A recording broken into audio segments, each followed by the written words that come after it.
étonné qu'on vende des poupées comme ça, sans visage. Ça vous a fait réagir, David Guiraud. Dites-nous ce que vous en pensez. Vous connaissez bien Roubaix.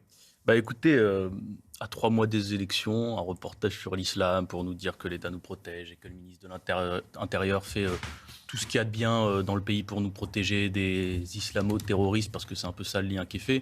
Voilà, je vous assure, vous ne vous rendez pas compte du niveau de dégoût et de fatigue des habitants de Roubaix. J'y étais samedi.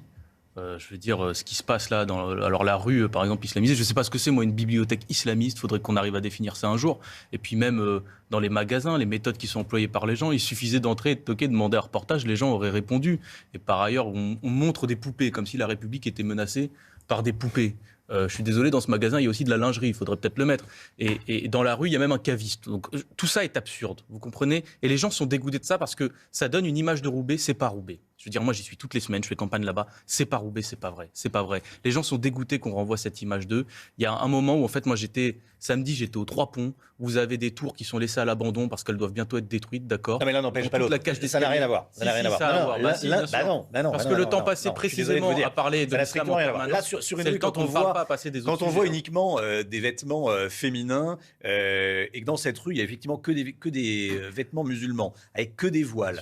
Effectivement, il y a ces petites filles et ces petits garçons, il y a des poupées et des jouets pour enfants, voilà, qui n'ont pas de visage, parce que c'est une vision radicale de l'islam. C'est pas les musulmans, c'est une vision radicale de l'islam. Vous, ça vous pose pas de problème? Attendez, on va écouter Guillaume Vuittet. Qu'est-ce que vous en pensez? Je pense que c'est pas un sujet. On ne peut pas dire que c'est un reportage sur Roubaix.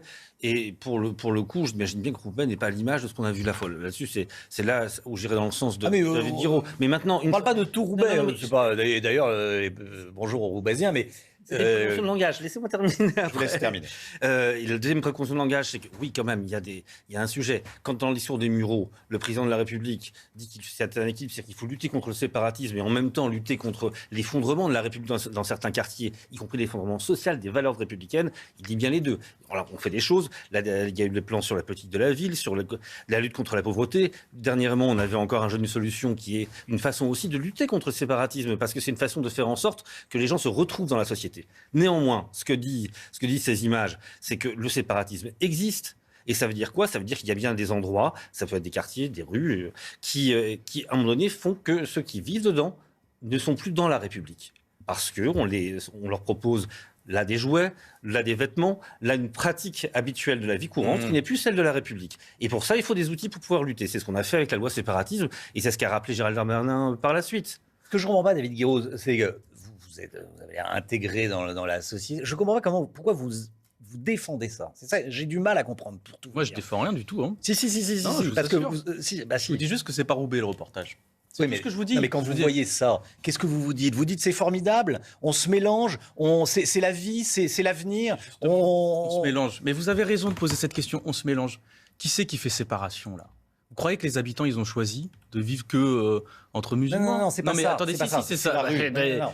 Pour vous, c'est pas ça. Pour moi, c'est ça. D'accord? Parce que moi, je suis allé au quartier des Trois Ponts, je vous le rappelle, quartier de l'Alma, etc. Ce sont des quartiers à Roubaix qui sont enclavés. Et quand on parle de la République abandonnée, je suis désolé, hein, Roubaix, c'est un ancien bastion du textile. Il y a des très belles choses d'ailleurs à Roubaix. Si on pouvait faire un reportage aussi, c'est bien. Parce que vous savez, quand on dit que la République nous abandonne, la vérité, c'est que par exemple, pendant la crise sanitaire, c'est l'État qui a abandonné. Et c'est des jeunes et des associatifs. Attendez, c'est pas une question de la ville. Ce sont des jeunes et des associatifs qui aujourd'hui font vivre les valeurs françaises. Laissez-moi finir. Je vais terminer, mais c'est moi qui mène le débat. Et je vous préviens, c'est des associations. C'est pas la ville. C'est une rue. Et ce sont certaines personnes. C'est quelle rue? C'est cette rue qu'on voit. C'est laquelle? C'est la rue commerçante qu'on voit. Vous connaissez même pas son nom. C'est ça le problème. Ce que je veux vous dire, c'est que c'est la rue de la Noix et la rue. J'en connais d'autres. Non mais vous inquiétez pas. Attendez, laissez-moi juste finir sur ça. D'accord? Il faut savoir de quoi on parle. Je vous dis encore une fois que lorsqu'on parle de désertion de la République, je vous dis aujourd'hui ceux qui font vivre les valeurs françaises à Roubaix sont notamment des associations de jeunes qui font des maraudes, qui font des distributions à tout le monde. Attendez, je finis parce que je les ai vus samedi, d'accord? Et ils m'ont dit leur rapport aux médias. Ils ne demandent même plus aux gens de venir pour traiter de la misère, ils ont compris que personne ne le ferait. Mais ils disent juste, écoutez, quand vous parlez de la ville, parlez un peu des choses positives à Roubaix, d'accord? Il se passe des belles choses à Roubaix. Il se passe certainement, et à la lecture de La Voix du Nord, et on le voit, voilà. et on en parle également sur CNews. Alors il est où le reportage sur ça? Je ne vous parle pas des belles choses, je vous parle de ça, de ce qu'on voit là. C'est pour ça que je comprends pas. Je dis à M6, Guillaume Vuittet. On peut pas être totalement dans une forme de déni quand même là-dessus. Il y a des endroits où il y a en effet un séparatisme. Le séparatisme, c'est un acte volontaire. Quand on s'est moqué du harcèlement de rue, du délit de harcèlement de rue, mais il touche qui ? Il touche surtout les gamines qui, dans des quartiers qui ont été pour le coup radicalisées, qu'on siffle, qu'on malmène parce qu'elles ne sont pas habillées comme il faut. Donc il y a bien des endroits où en effet la République, de ce point de vue, a reculé. Et dans ce cas-là, il faut reconquérir. Il y a des associations qui font très bien leur travail. Il y a aussi des associations qui étaient le paravent à des radicalisés. C'est pour ça qu'on a créé le contrat d'engagement républicain. Il n'y a pas que cela. Il n'y a pas de lien entre islam et terrorisme. C'est pas vrai. C'est pas ce que dit le reportage. Non, mais si. C'est le problème. Il peut y avoir un lien entre séparatisme et terrorisme. C'est pas le seul. Il peut y avoir un lien entre Internet et terrorisme aussi. On voit bien que c'est là-dessus. C'est surtout sur ce support que les gens sont radicalisés.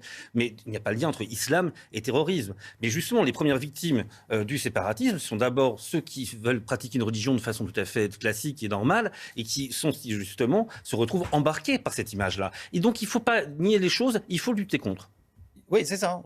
Paul Sugy, je voyais vouloir réagir. Non, la position de David ne m'étonne pas, parce qu'on commence David Guiraud. À vous connaître. Et effectivement, vous arrivez toujours à un sujet A et vous dites non, le sujet c'est B. Bon, mais en fait, je ne comprends pas pourquoi est-ce que vous rechignez. Vraiment, encore une fois, j'ai réfléchi en vous écoutant, j'arrive toujours pas à comprendre pourquoi est-ce que vous rechignez à prendre à bras-le-corps le sujet qui, au fond, vous est proposé, qui est celui de l'assignation à résidence identitaire de certainement pas toute une ville, mais en tous les cas d'un quartier. C'est tombé sur Roubaix, ça aurait pu tomber sur d'autres villes. Reconnaissez-le que des villes avec des banlieues très islamisées, dans lesquelles, voilà.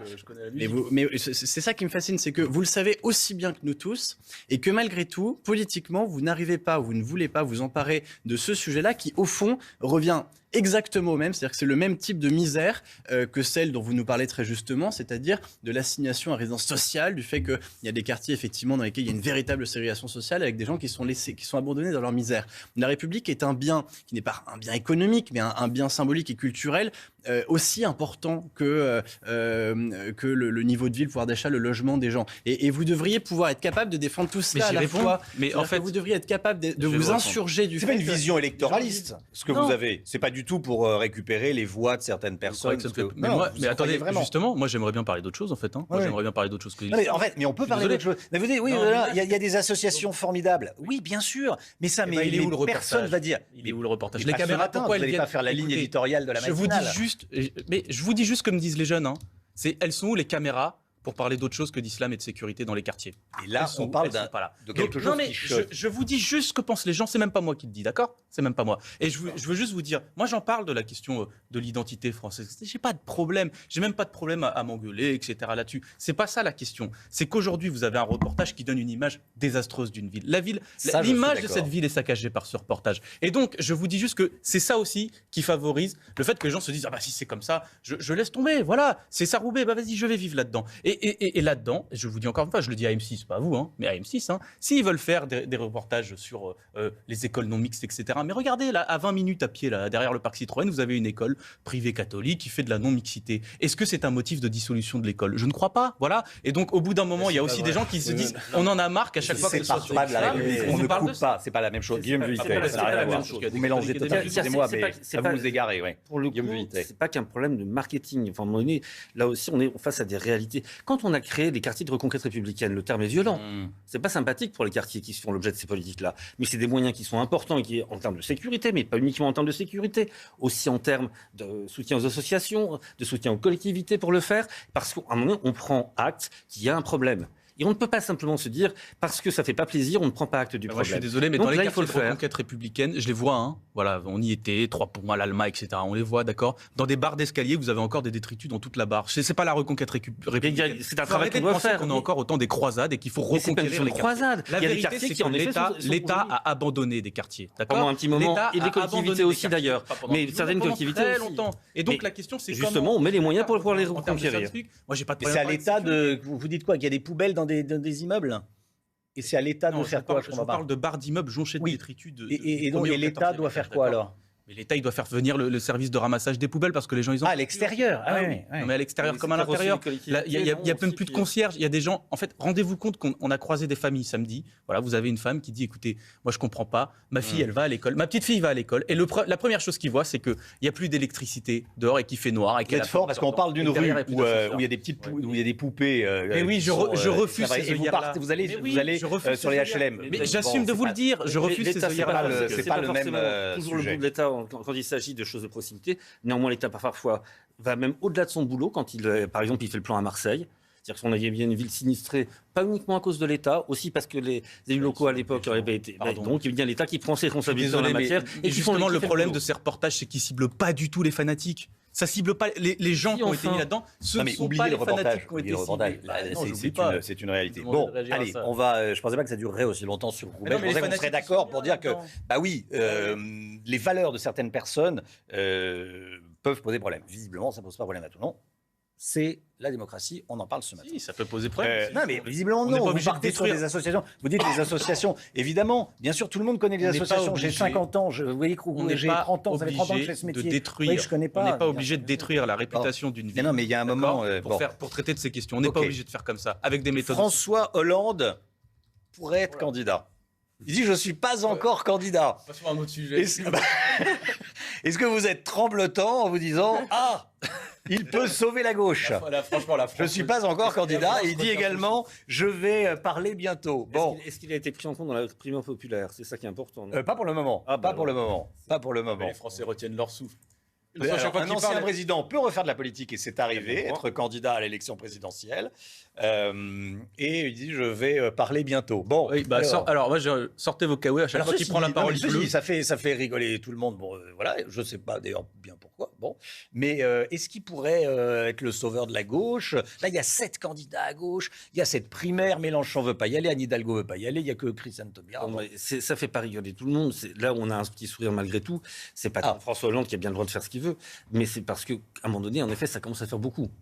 Il y a beaucoup de candidats et dont généralement la première phrase est commencée par dire « je mets à part Jean-Luc Mélenchon de ce point de vue », ce qui ne dit pas ça justement, mais tous les autres disent « mais en fait, on est tellement d'accord sur tout qu'on pourrait se mettre d'accord entre nous ». La réalité, c'est qu'ils sont d'accord sur rien, généralement avec un regard sur la politique qui a été menée, en particulier par François Hollande, particulièrement sévère.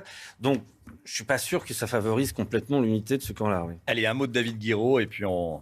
Non mais Hollande, sauveur de la gauche, pardon. Mais Hollande, en fait, c'est le CICE, d'accord? C'est des milliards d'euros donnés sans contrepartie aux entreprises. Hollande, c'est la loi El Khomri, c'est-à-dire la déstructuration du code du travail. Même sur le point de vue des valeurs, Hollande, c'est la proposition à un moment de déchéance de nationalité à la suite des attentats. On peut avoir un débat sur tous ces sujets, hein, mais désolé, c'est pas à la gauche. Et il y a plein de gens aujourd'hui qui sont déboussolés par le quinquennat Hollande qui a massacré son parti. Rendez-vous compte qu'en 5 ans, au début, le Parti socialiste avait quand même... Les sociodémocrates étaient majoritaires en Europe. Ils avaient la majorité des mairies, des départements, des régions. Et ils avaient une majorité à l'Assemblée nationale. Au bout du quinquennat Hollande, ils n'ont plus rien. Plus rien. Le type a massacré son parti. C'est pas Mélenchon ou les autres qui l'ont fait. Tout seul, ils l'ont fait très bien. Et aujourd'hui, vous vous rendez compte que les Français détestent ce genre de confusion, de gens qui se font passer pour de gauche, mais qui en fait appliquent une politique bien de droite. Vous voyez, c'est pas gagné quand même. Non, c'est pas gagné. C'est pas gagné, ça c'est sûr. David Guiraud, porte-parole jeunesse de la France Insoumise de Roubaix. Ah non, pas de Roubaix. Non, mais vous êtes de... Non, je suis pas de Roubaix, je fais campagne là-bas. Vous êtes de campagne, d'accord. J'y suis toutes les semaines, on vient, on discute avec les gens. Fait campagne à Roubaix. Et Guillaume Vuittet, député LREM du Val d'Oise. Merci beaucoup à tous les deux d'être venus débattre ce matin. Voilà, c'est toujours aussi passionnant et c'est toujours un plaisir de vous avoir. Tout le monde n'est pas toujours d'accord, mais c'est le principe de la vie et on se le dit aimablement. Voilà. J'appelle à la paix parce que vous savez, à Roubaix, à Roubaix, la situation est tendue quand même vis-à-vis des gens qui ont fait le reportage. Moi, je le dis. Oui. J'appelle à la paix, à baisser les tensions. Il faut que le dialogue soit serein. Voilà, on se parle, on est d'accord.